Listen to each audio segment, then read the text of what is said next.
If you've ever worked with a student who had trouble responding to questions about the past, what did you do this morning? What did you do for your break time? What did you do during gym? If your students are struggling with responding to questions like that, you will want to listen to this entire episode. I have been combing through the recent research so that we can bridge that research to practice gap. And today we have a delightful guest, Stephanie Gonzalez, on to talk all about this really cool article that she wrote called Teaching Children to Respond to Questions About the Past, a Preliminary Analysis. She is really a wealth of information. She talks about her journal article, and then we also talk about how can we generalize this into our treatment of children who are struggling with this skill. So whether you're a speech therapist or a BCBA or a parent listening in, I am very thrilled for you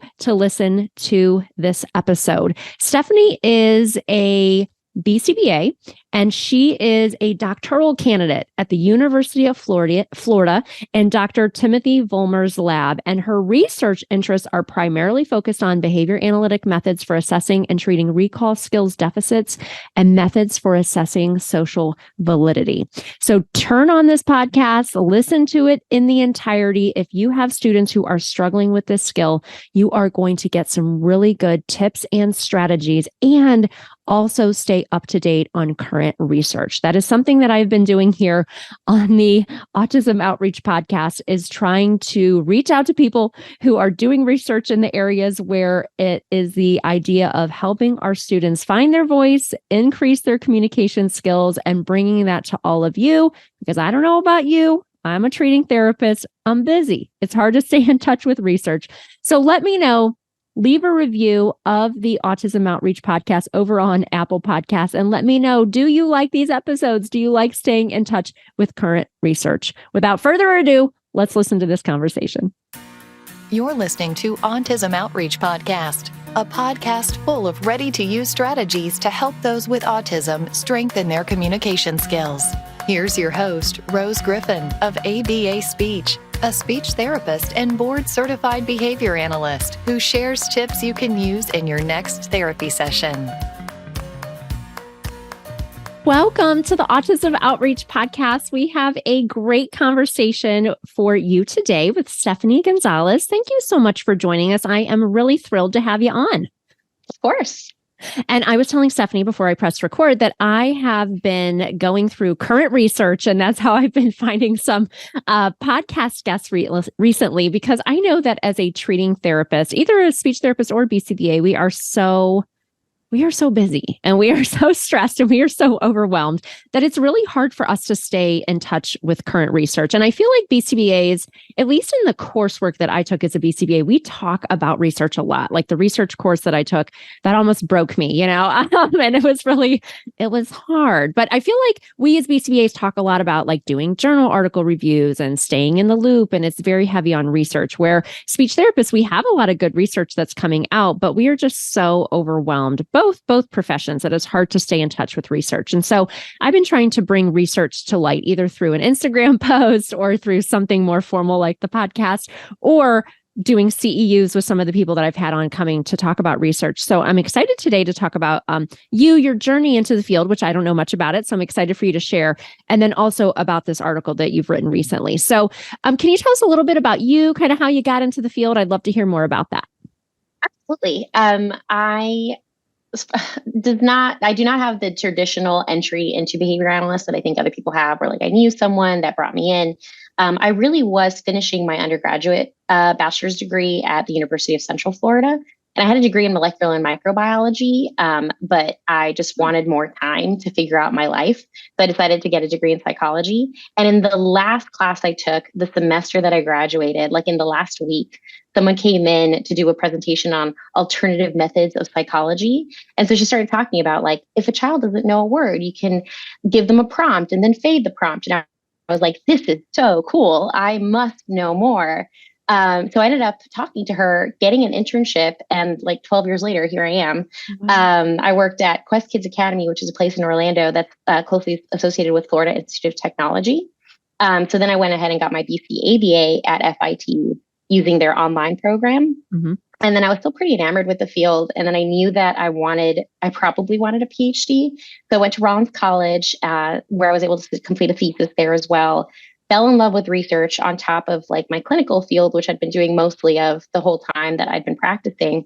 Then I decided to stay as a BCBA for a while, just in case that's what I wanted to do instead of going into getting a PhD. And I did love being a BCBA. It was really fun. I did in clinic, I did in home, I did in school. So I did a little bit of everything, but I just couldn't be pulled away from the prospect of teaching students. Like I really wanted to help create more good behavior analysts in the world. So that's when I was like, I think it's time for my PhD. So now I'm at the University of Florida with Dr. Vollmer, hopefully graduating pretty soon. And it's been a journey, but I love this field. Amazing. I love that. That is very interesting that your undergrad was that somebody. So, I mean, that's interesting because sometimes like maybe that person that came into your class was, coming in as a guest lecturer or talking, and that person, I've been that person doing a guest lecture, coming in and talking about ABA in an SLP graduate class, either virtually or in person. And sometimes it's not that that's insignificant, but you never know how your dissemination and sharing in that one moment could be so instrumental in your path. And then now I'm all into the ripple effect of how many, once you're a PhD, and I'm sure you're teaching classes now, how many lives you're touching based on that one person that came into your class. So, oh my goodness, people, we make a difference. Okay, I love that. So we're going to talk about your article today, Teaching Children to Respond to Questions About the Past, a Preliminary Analysis.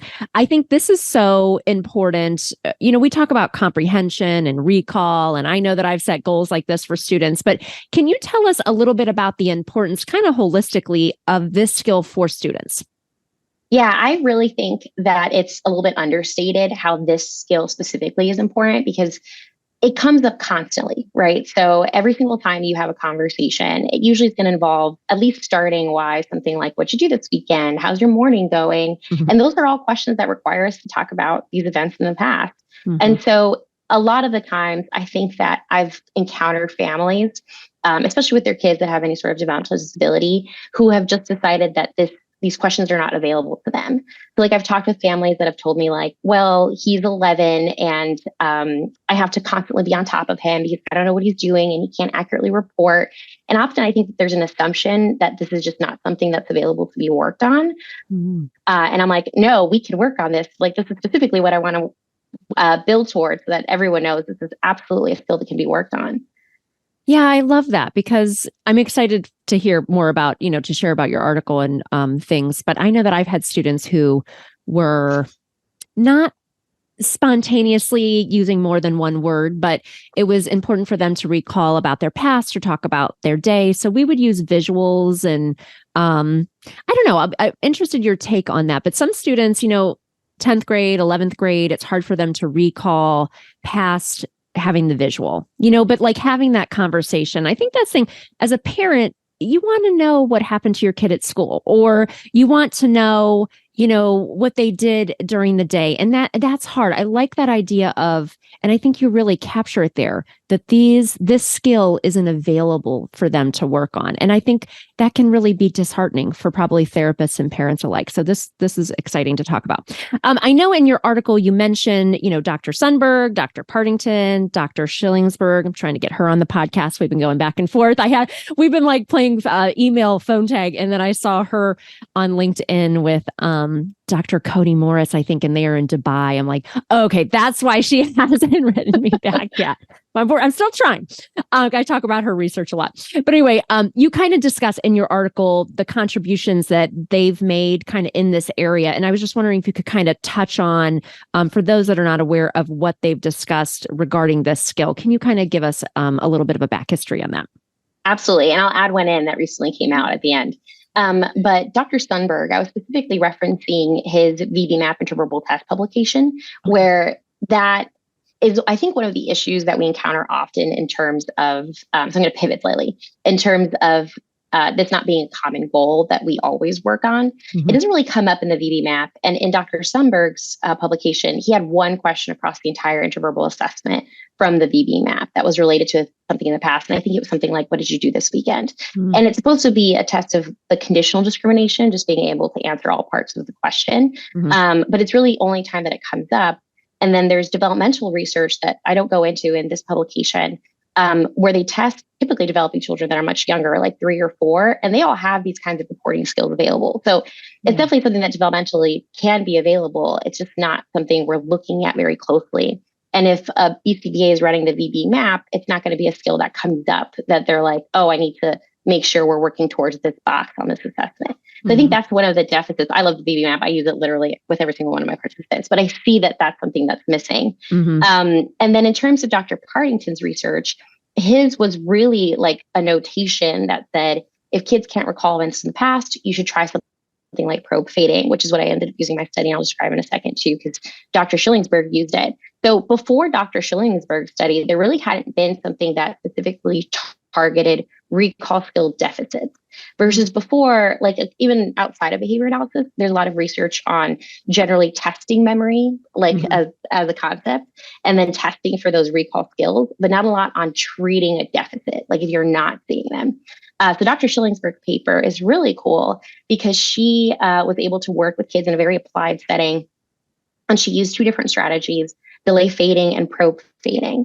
Delay fading involves essentially you present the stimulus, let's say it's a toy, and then you ask them after they played with the toy, what did you do? It's a very, that's not what she did, but generally speaking, this is what it would look like. And then you ask again in 5 minutes, and ask again in 5 minutes, and ask again in 5 minutes until you get to whatever your goal is, like maybe 2 hours. And then you build up how long you wait to ask. So then maybe you ask every 10 minutes, maybe you ask every 20 minutes, every 25 minutes, every 30 minutes, until you're only asking at the end. So that's delay fading. And then probe fading is very similar, but slightly different, because what you do is you just ask at slowly increasing delays from the start. So let's say your first delay is 5 minutes, your next delay is 10 minutes, and you build up to that terminal delay. And both of those strategies ended up working across her participants, one per each one of the participants in that study.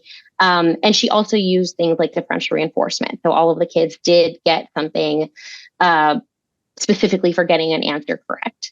And then recently, Dr. Kesey Phelan in 2022, I think it came out a little bit after mine, also taught recall skills, but she used essentially prompts in the moment. So they'd look at an activity, wait a while, and then they'd ask a question about it, like, tell me about what happened, and then provide some prompts of like, well, remember this thing that was happening? It's not the answer they're looking for, but it's like an extra stimulus prompt about what was going on. Okay. And then she faded the prompts to provide less and less, so then kids just told the whole story on their own, or the kiddo. I think that was a case study.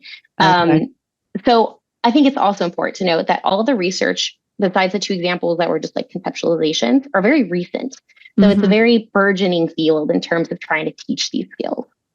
Well, and I like how you talked I love the VB map too. And I got to meet Dr. Sundberg at ABA. I remember I started my business about 6 or 7 years ago, and he was just at the bar having a drink. And that's why I like ABA conferences, because you can meet the people that you just love and adore. But I like how you talked about, I have used that subtest. That's the interverbal subtest that is available readily online. It's, I'll link that in the show notes, because I really do like that. And see, that's why I like kind of bridging the speech therapy and ABA, because as speech therapists, I see that a lot. People will say, well, I don't know how to work on comprehension with this student. I don't know how to, with the idea with interverbals and comprehension and recall, because it is a harder skill. But I feel like the interverbals, when I learned all about, and I've been dually certified 12 years now, I'm like, oh, this makes so much sense to kind of work here on a fill-in, and then we go to a logical question, personal safety for conversation. I could go on and on. I'm sure that you can too, but let's stay close to your article, because I'm excited to share just a little bit about it, and then how we can use this research. This is where it gets exciting, people. How we can use this research to transform our therapy to make it functional and research-based. But can you just kind of tell us about your the study, your procedures you use, the participants? I guess in my mind now, I'm thinking, were these students, not every speech language pathologist knows all about the VB map. I'm trying to do a course a little bit more about that. But, were these students that were in this particular study, like, were they conversational? Did they use one word to communicate? What level were they on the VB map, if you use that? Can you just talk to us a little bit about your study? Yeah, absolutely. So I'll start by noting that both of the participants kind of I stumbled upon them during my thesis process at Rollins. And I just was working with several families at the time, because I was an active BCABA. And I just had 2 families at the same time who were like, I'm worried about my child's ability to tell me about things that he's done. And so that's at that point, I thought, okay, let me go to the research, see what's out there. And I don't even think when I first started, Dr. Schillingsberg's paper had even been published yet. I think it was published like within a month or so of me even starting this journey. So at the time, I was like, wow, this is really not like if a family is looking or a BCBA or someone is looking for a way of working on this, they kind of just have to conceptualize it because there's not a research study that is giving a lot of support about how to do this. But obviously the need is there because in isolation, these families were looking for help on this specific situation. And so both of the participants, one was young, one was 4, the other one was 7, and they both had very similar skills. They were not conversational in terms of like, I could ask them questions and we could have a whole long conversation back and forth with a lot of exchanges. But they definitely had the ability to answer what questions well. This is all from the VB map. I did run the VB map. They were about level 2 across the VB map. Both of them, it worked out, even though their ages were so different. They had very similar skill repertoires. But they could answer what questions really reliably, simple what questions. But they couldn't answer those conditional discriminations that require like multi-part analysis of the question reliably. And obviously a recall question requires you to think about like, not just like, what did you do this morning? You have to think about, okay, I have to answer about morning time and I have to think about what I did. So it's like lots to think about when you're trying to answer it. So these weren't kids that had strong repertoires in that. They had like limited, some questions maybe, but not all questions. If I recall, because I was their programmer, I think that was actually one of their current goals for both of them to answer more of those kinds of questions. So it was definitely difficult to even determine if they could remember something. Like I know that they can remember the things we teach them, obviously, through reinforcement, the skill they're building, and they're engaging in those responses over and over. But this is like slightly different. And that's what the families wanted to know. They're like, we just need to know where to start working on this.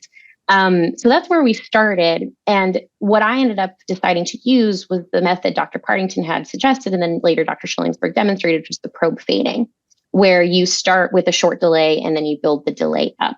And we taught a very simple response. It was, I'd show them a movie or I'd show them a toy and they'd play with it, interact with it. Either they'd watch a bit of the movie or they'd interact a while with the toy. And then 30 minutes later, I would just ask, what toy did you play with earlier? Or what movie did you play with earlier? So it's very, very simple. Our goal was just, can they do this? Can we teach it? Because once we did that, then we would be able to know, where do we go from here? Like, how do we build the skill up with more complex questions? The fun part about my study, if I move into procedures, was that we had probes of the terminal delay after teaching those shorter delays. So for instance, they would watch the video and then when they were reliably answering, what video did you watch earlier, after like 5 seconds, then I would check to see if they could then respond after 30 minutes. And that was the kind of novel part of my study compared to some other literature in it. But in terms of like the functionality of the skill for the kids, I think all of the families were just really excited because they were all successful, spoiler, to find out that their kids could do this. And then we came up with a strategy of teaching it across some potential other skills by just starting small and then building that delay up. So when you say terminal delay, does that mean in a terminal probe, does that mean, okay, we're going to start like with the 5 second, like we show the video, we ask the question maybe after 5 seconds, and then you're obviously doing this for research. So it's really regimented. So is a terminal delay like the final interval from the video to, yes. Okay. Yes. Sorry. Okay. No, that's okay. I'm just inquiring minds. I feel like I think that's what it means, but I'm not sure. So, okay. I just wanted to make sure. Okay. So then what was the terminal delay in your study? How long was that? Yeah. So in this one, it was 30 minutes. And if you look at some of the other literature, it's a little bit longer. But this one was 30 minutes. And so we were essentially trying to figure out, if the world keeps going for 30 minutes, will children be able to reliably tell us what video or what toy they watched with previously? So like during that 30 minutes, kids would play. I was still their BCABA, so I'd still be running programs of all different sorts and types. We might be working on describing an activity, or we might be working on answering some simple questions like I described, labeling some complex scenes, all sorts of things. That was all being worked on during the delay. Even things like building up tolerance to denied access. Like those were all goals that happened in those 30 minutes. But at the end of those 30 minutes, I'd sit them down and be like, what video did you watch earlier? And see if they would reliably report on it. And we ended up finding, because we did the probes, is that one participant, after he mastered the 1 minute duration delay, Mm-hmm. when we did the 30-minute probe, we had seen generalized responding to the 30-minute probe. Hmm. And then the other participant or for his second condition, same participant, second condition, he didn't generalize to the toys. And so then we taught the toys up to 30 seconds. And that's when we saw generalized responding to the 30 minutes. And then our other participant who only had toys, he mastered the 3-minute delay. And then we saw generalized responding to the 30 minutes. So it was cool because we didn't even have to build it up the whole way. Mm-hmm. We kind of got the terminal delay of 30 minutes a lot sooner than we would have expected. Yeah, I think it's really interesting because I know when I worked with kids who are having trouble with comprehension, we actually had Dr. Merrill Winston on. I'll link that in the show notes too. He is so funny. He's just like really funny and so smart. Yeah. And we talked about comprehension, but when I was having trouble with learners who were working on that, I might start with maybe an interverbal where students just filling in, and then we're going to, a more concrete WH question, or maybe we're doing a book with a picture that's present. But I think sometimes when we're working with students, we don't analyze. Well, I know for sure a lot of school-based SLPs are just so, overwhelmed that they may not be seeing progress with a student who's working on comprehension. Or a parent might say, I really just want my kid to be able to tell me what they did during the day or what video they watched for their reinforcement or their break time or whatever. But I like this because the idea that, this skill is available to the student. That's why I really like that idea. But I don't think sometimes we analyze things to this minutia because we're just so stressed and there's so many people to help and there's meetings to go to and progress reports and all that. So I like the idea of thinking about it with the time, like using it as research, like, okay, well, I'm seeing the student now. Can we work on something in the moment? Because I've had students where they're really struggling with comprehension, and then I didn't know about this research or wasn't out yet when I was seeing a student, but I just kind of put together a framework of like, I'm going to have the student, maybe they have reinforcement or a break time. And then right after they get out of that, I'm going to ask them a question about what they did. So I feel like I was kind of doing this before this came out. Yay. But how can SLPs and BCBAs incorporate this research into our practice? So what would be some programs or skills that you think would, we could start writing IEP goals if we have learners that are demonstrating difficulty, because I know that we all have learners that are demonstrating difficulty with this skill. So what would that kind of look like for us? Yeah. So, I think going back to something that you said regarding incorporating it without even realizing, I don't think I've ever spoken to someone who doesn't recognize that as well. And so I can tell like we're all kind of on the periphery of this. It just hasn't been done consistently, systematically. But I agree. I think it's harder. It starts being hard, like you described, when people might not be incorporating it because they don't even know it's available. So yeah, I totally agree. It's great when people can recognize the availability of it, but if they don't, kids are missing out on some potential learning. So incorporating into practice. I think that one thing that's very important to consider is the fact that our current population that we've worked with across this literature is only about 5 or 6 kids.